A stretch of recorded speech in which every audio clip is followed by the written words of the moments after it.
Good morning students. आज हम स्पर्श भाग 1 से काव्यखंड पढ़ेंगे।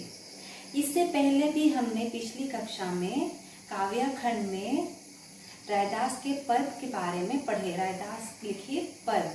और आज हम फिर से रहीम लिखित दोहे पढ़ेंगे, जो रहीम खान खन्ना के द्वारा लिखा गया एक दोहा है। उसे हम आज पढ़ेंगे और समझेंगे।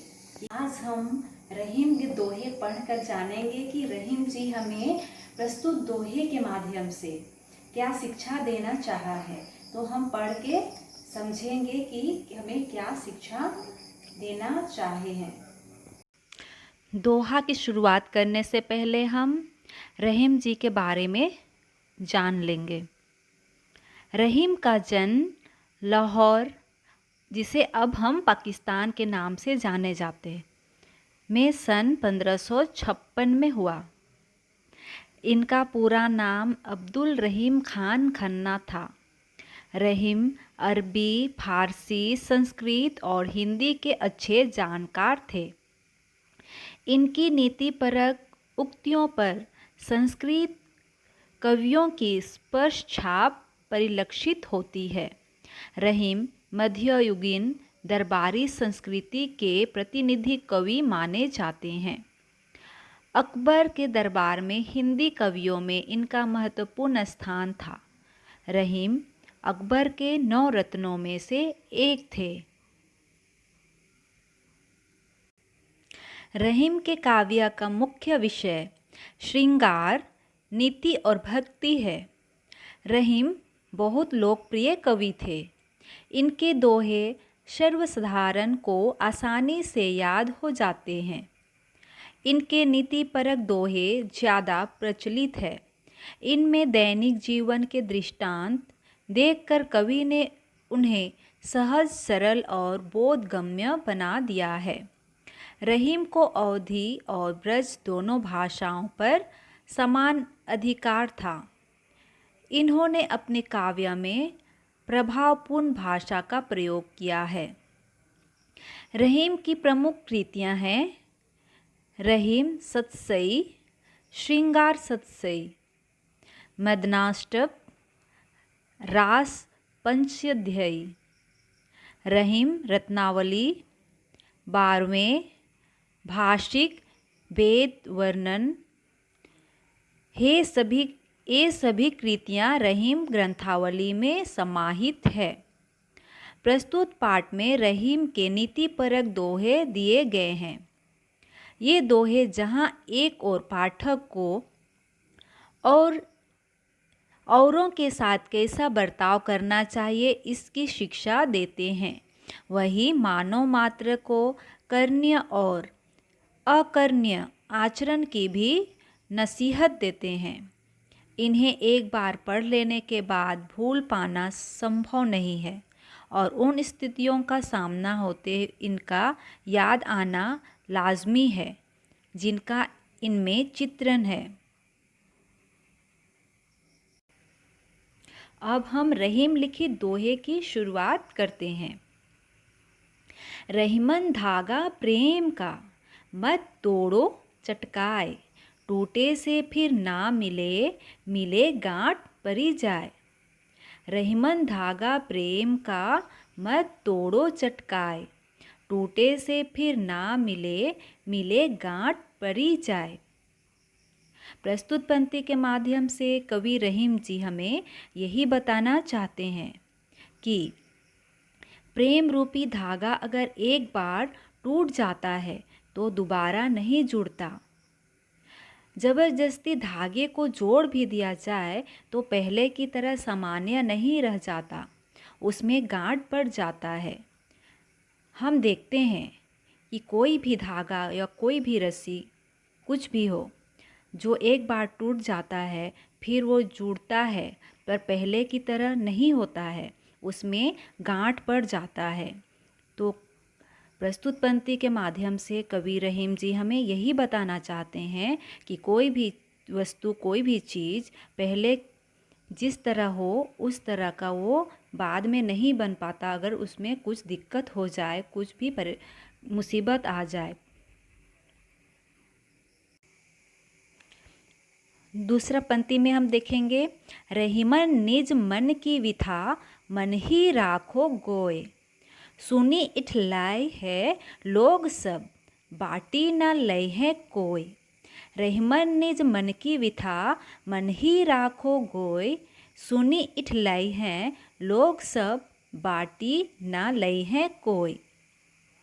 प्रस्तुत पंक्ति के माध्यम से कवि रहीम जी हमें यही बताना चाहते हैं कि अपने मन के दुख को अपने मन में ही रखना चाहिए। दूसरों को बताने से कोई उन दुखों को कोई बांटता नहीं, बल्कि लोग उसका केवल मजाक ही उड़ाते हैं। इसलिए कवि जी का यही कहना है कि जो भी हमारे मन में, हमारे अंदर जो भी दुख दर्द है, उसे अपने अंदर ही रखना चाहिए, दूसरों को नहीं बताना चाहिए। तीसरा पंक्ति देखते हैं, एक साधे सब साधे सब साधे सब जाय, रहीमन मूल ही सिंचबो फूलै फलै अगाय। एक साधे सब साधे सब साधे सब जाय, रहीमन मूल ही सिंचबो फूलै फलै अगाय। प्रस्तुत पंक्ति के माध्यम से कवि रहीम जी हमें यही बताना चाहते हैं कि एक समय पर एक ही कार्य करें तो सारे काम पूरे हो जाएंगे। सभी कार्यों को एक साथ शुरू कर देने पर कोई भी कार्य पूरी नहीं हो पाएगा। जैसे किसी पौधे के जड़ मात्र को सींचने से फूल और फल सभी को पानी प्राप्त हो जाता है। इसलिए कवि रहीम जी हमें यही बताना चाहते हैं कि एक समय पर एक ही कार्य करना उचित होगा। चौथी पंक्ति में हम देखेंगे, चित्रकूट में रमी रहे रहीमन अवध नरेश, जा पर विपदा परत है सो आवत यह देश। चित्रकूट में रमी रहे रहीमन अवध नरेश, जा पर विपदा परत है सो आवत यह देश। प्रस्तुत पंक्ति के माध्यम से कवि हमें यह बताना चाहते हैं कि जब अयोध्या के राजा राम को 14 वर्ष का वनवास प्राप्त हुआ था, तब वह चित्रकूट में आकर रहे थे। संसार में जिस पर भी विपदा आती है वह शांति पाने के लिए इसी प्रदेश में खींचा चला आता है। 5th लाइन में देखेंगे, दीर्घ दोहा अर्थ के आखर थोरे आही, ज्यों रहीम नट कुंडली सिमिट कूदी चढ़ी जाही। दीर्घ दोहा अर्थ के आखर थोरे आही, ज्यों रहीम नट कुंडली सिमिट कूदी चढ़ी जाही। प्रस्तुत पंक्ति के माध्यम से कवि हमें यही बताना चाहते हैं कि दोहे में अक्षर थोड़े होते हैं, किंतु उनमें बहुत बड़ा और गहरा अर्थ छिपा रहता है। जिस प्रकार कोई कुशल बाजीगर अपने शरीर को सिकोड़कर तंग मुंह वाली कुंडली के बीच में से कुशलतापूर्वक निकाल जाता है। अब हम 6th लाइन देखेंगे, धनी रहीम जल पंख को लघु जे पियत अघाय, उद्धि बढ़ाई कौन है जगत प्यासो जाय। धनी रहीम जल पंख को लघु जे पियत अघाय, उद्धि बढ़ाई कौन है जगत प्यासो जाय।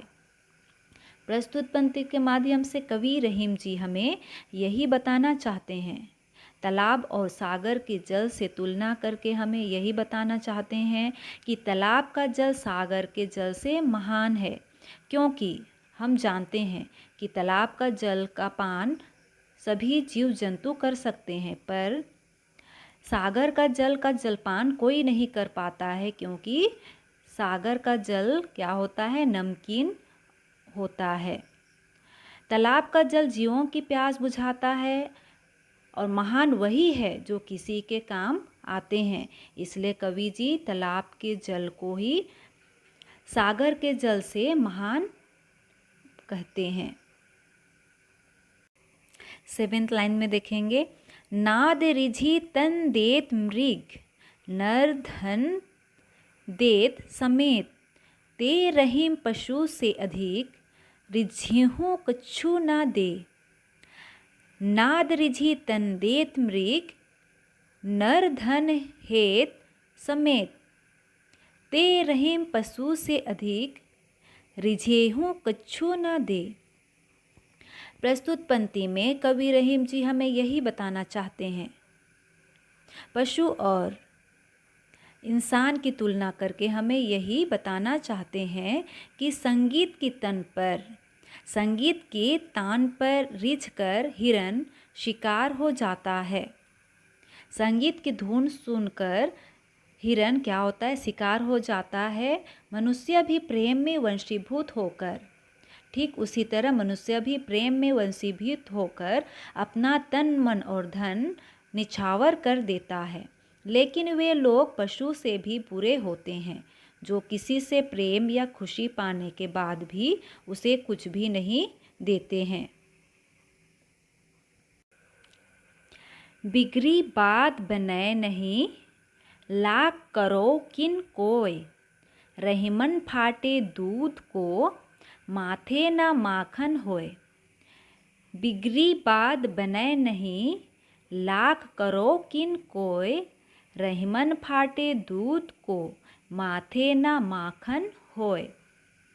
प्रस्तुत पंक्ति के माध्यम से कवि जी हमें यही समझाना चाहते हैं, यही बताना चाहते हैं कि मनुष्य को सोच समझकर बोलना और व्यवहार करना चाहिए। जब हम किसी से बातें करते हैं तो हमें बिना सोचे समझे कुछ नहीं बोलना चाहिए, बल्कि हमें सोच समझकर ही दूसरों से व्यवहार करना चाहिए। क्योंकि किसी कारणवश यदि बात बिगड़ जाती है तो फिर उसे सामान्य करना कठिन होता है। वैसे ही जैसे यदि एक बार दूध फट गया तो लाख कोशिश करने पर भी उसे मथ कर माखन नहीं निकाला जा सकता है। इसीलिए कवि जी हमें यही कहना चाहते हैं कि जो भी हम किसी से बातें करेंगे तो हमें अच्छी वाणी में और सोच समझकर ही बातें करनी चाहिए, अपना व्यवहार सही ढंग से रखनी चाहिए। रहीमन देखी बड़ीन को, लघु न दीजिए डारी, जहाँ काम आवे सुई, कहाँ करे तरवारी। रहीमन देखी बड़ीन को, लघु न दीजिए डारी, जहाँ काम आवे सुई, कहाँ करे तरवारी। प्रस्तुत पंक्ति में कवि हमें यही बताना चाहते हैं, छोटों और बड़े लोगों की तुलना करके हमें यही बताना चाहते हैं कि बड़ी वस्तु को देखकर छोटी वस्तु का अनादर नहीं करना चाहिए। जो काम छोटी सी सुई करती है उस काम में बड़े तलवार का कोई महत्व नहीं है। इसीलिए हमें छोटी वस्तु को छोटी नहीं समझना चाहिए, उसे हमें अनादर नहीं करना चाहिए, उसका अपमान नहीं करना चाहिए। रहीमन नीच संपत्ति बिना, कौ ना विपत्ति सहाय, बिनु पानी ज्यों जलज को, नहीं रवि सकै बचाए। रहीमन नीच संपत्ति बिना, कौ ना विपत्ति सहाय, बिनु पानी ज्यों जलज को, नहीं रवि सकै बचाए। कवि जी हमें यही बताना चाहते हैं कि जब हमारे अंदर हमारे मुसीबत आ जाए तो संकट की स्थिति में मनुष्य की निजी धन दौलत ही उसकी सहायता करती है। कहने का अर्थ यही है कि हमारे पास जो भी धन दौलत, जो भी वस्तु है, जो भी संपत्ति है, वे हमारी ही सहायता करेंगे, कोई दूसरा हमें बचाने नहीं आएगा। कहने का अर्थ यही है। हमें उदाहरण देकर यही बताना चाहे हैं कि पानी का अभाव होने पर सूर्य कमल की कितनी ही रक्षा करने की कोशिश करे, फिर भी उसे बचा नहीं पाता है। अब हम सबसे अंतिम लाइन देखेंगे। रहीमन पानी राखिए, बिन पानी सब सून, पानी गए न उभरे, मोती मानुष चून। रहीमन पानी राखिए, बिन पानी सब सून, पानी गए न उभरे, मोती मानुष चून। प्रस्तुत पंक्ति के माध्यम से कवि जी हमें यही बताना चाहते हैं। पानी की तुलना 3 रूप में करके पानी की महत्व के बारे में 3 प्रकार से 3 अर्थों में बताना चाहते हैं कि पानी अर्थात चमक के बिना मोती बेकार है। पानी अर्थात सम्मान के बिना मनुष्य का जीवन व्यर्थ है और पानी के बिना चूने का कोई उपयोग नहीं है। कहने का अर्थ यही है कि पानी के बिना हमारा जीवन बेकार है, हम पानी के बिना कुछ नहीं कर सकते हैं। मनुष्य के लिए पानी की अति आवश्यक होती है। इस प्रकार रहीम लिखित दोहे समाप्त होती है और मैं आशा करती हूँ आप लोगों को ज़रूर समझ में आ गई होगी, आप पूरी अच्छी तरह से समझ गए होंगे। आप दोहे के सभी पंक्तियों को और जो अर्थ है उन्हें अपनी हिंदी नोट्स कॉपी में लिखिएगा और मुझे दिखाइएगा।